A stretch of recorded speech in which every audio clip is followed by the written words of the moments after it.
Good morning, student. Today we discuss about the extraction of disogenin. There are the different secondary metabolites in your syllabus which you have extracted and then analyzed by using the TLC, standardized by using the TLC, and whatever the method is given in official books like IP, BP or USP. So here we just revise your practical uh, to how to extract the secondary metabolites and how to perform its analysis. Now, first drug which we have studied today, that is the disogenin. All of you know about the disogenin. In this picture, you can see this disogenin is like a climber. This nature of this tree is this plant is a climber, and like this potato, like these tubers are there. It is a diascoria.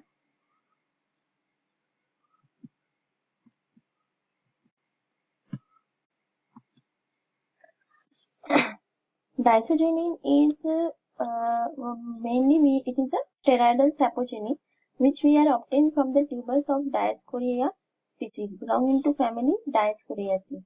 There are the many different types of the Dioscorea species are present, but this Dioscorea is present mainly in a hilly region. It's a the different species are Dioscorea deltoida, which is a major species. Another one Dioscorea composite, Dioscorea fluberata, Dioscorea cassirima, Dioscorea villosa, Dioscorea zingiberacis, Dioscorea spiritulophora, and Dioscorea mexicana. According to their geographical locations and their properties, these are the classified into these species. If we see the Dioscorea or disogenin, it is a steroidal saponin. Generally, saponin glycosides are present into the two types. One is a steroidal and another one is a triterpenoid saponin. So mainly steroidal disogenin is in a steroidal sapogenin, in which these are other sources like Shatavari, Trigonella species. It also gives the disogenin. And triterpenoids saponin is present in a Brahmi, Glycyrrhiza, ginseng, Seneca. Okay, these are the another solanum and the Trigonella. These are the another sources for the disogenin. It is used for the production of the steroidal contraceptives. All the topical hormones, estrogen, progesterone, androgen, sex hormones, these all are prepared, are synthesized artificially. The source is that disogenin.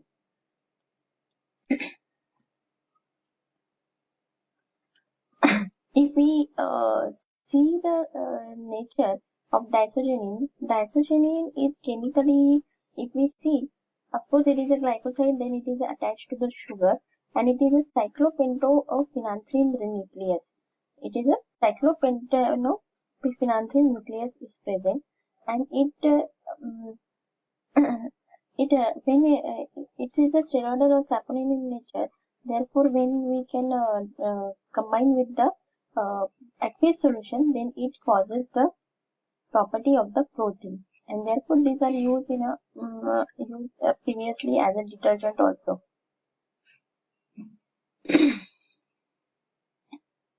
Also, it having the capacity to the it also shows the hemolytic property, that is, it destroys the RBCs, and also it having the surface active agent like action. Now, already we have seen the classification on the basis of the glycon, which is present in a saponin. It is classified as a triterpenoidal saponin, and another one is a steroidal saponin. Here, both having the C3 linkage. Okay, but in a triterpenoidal saponin, it is a beta amyrin like in nature. These are all originated from the malvinoic acid and a isoprenate unit. These pentacyclic triterpenoids saponin are widely distributed as a steroid saponin, and this group contain a sapogenin, and with a pentacyclic triterpenoid nucleus, which is linked with the sugar or uronic acid. Now here we can see the extraction method of the disogenin. All of you know the disogenin is a glycoside, means there is a linkage between the glycon and a glycon. So what is our first aim? To break that glycon from the glycon or glycon. Therefore, we can design the two methods of extraction. There are given in a literature. First we can break glycon and aglycon molecules by using the acidic by using the acids or alkali. We can break out that bond. Or further, first then we can extract with the alcohol and then we can break that bond. In a first extraction method, we can use the alcoholic extraction method. In that, first we can dry the powder, take the diasporia, dry the powder. So here we can see about the extraction of the disogenin. As we have already discussed, we want to break out the glycon and glycon bond. For that, we first extract, dry the powder, take the diasporia, dry the tuberous powder, and extract with the alcohol. This is the alcoholic extraction method. Which is extracted with the ethanol or methanol for 6 to 8 hours. Then concentrate the extract and filter, and this concentrated extract is treated with the sulfuric acid. Why we use the HCl or sulfuric acid? To acidic cleavage of the bond. For 2 to 12 hours we can treatment it, and then the disogenin is the precipitate. It is a crude type of disogenin which we further purified by using the petroleum ether or your organic solvent. This is a one method. In another method, we can use, this is again we can powder the drug. Of course, for the extraction we needed the powder drug to increase the surface area, and in a less time we can extract the more and more components. First, we can hydrolyze the drug with a 5% of HCl for giving the reflecting with the 2 hours. Here, we can first break down the bond with the HCl. Then we can filter out the hydrolyzed mass in the filter and wash twice with the water and twice with the potassium sodium bicarbonate. Why we can treat it with the sodium bicarbonate? Because whatever the excessive acidic nature is there, we can neutralize that. For that we can use the 5% of the sodium bicarbonate solution. In the next step, after the washing, first we wash with the water, then 5% of sodium carbonate solution, then again wash with the water. Up to that nature of the drug, it becomes neutral. Then whatever the residue that obtained is dried further and extracted with the toluene. Whatever the drug now we get drug, we can extract with the toluene.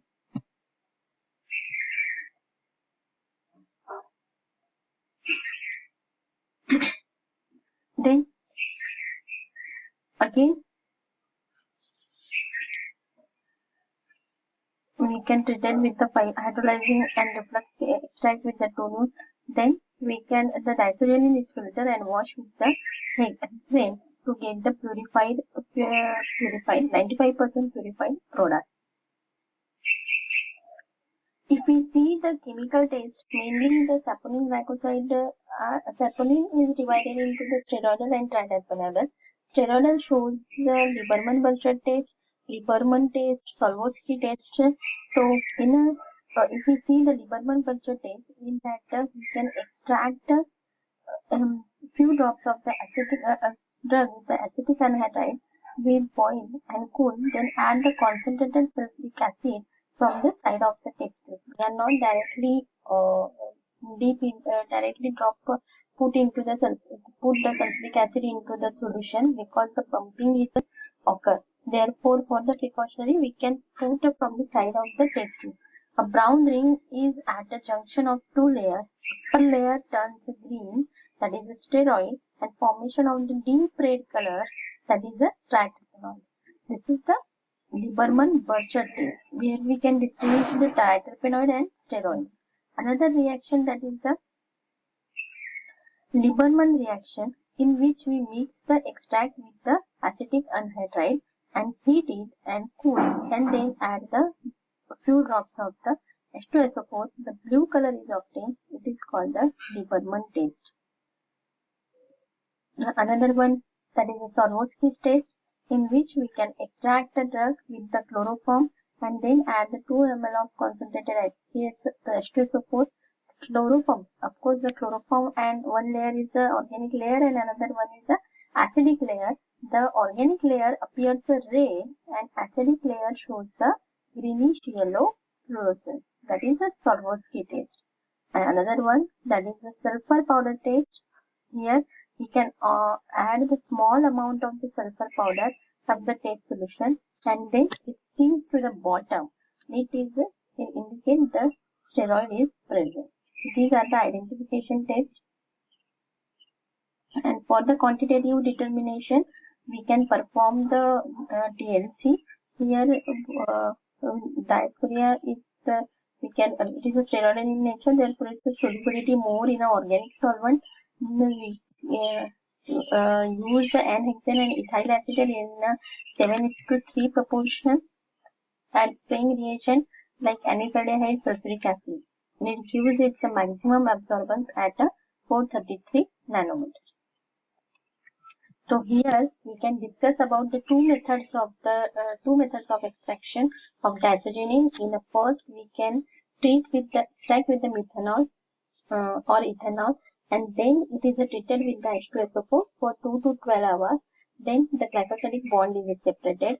In another method, we can first treat with the acidic solution and then extract with the organic solvent, and then at last it is purified by using the organic solvent. So this is the extraction method. With this extraction method, I also attached one video. It becomes a clear idea to me regarding the extraction of the disogenin. Thank you.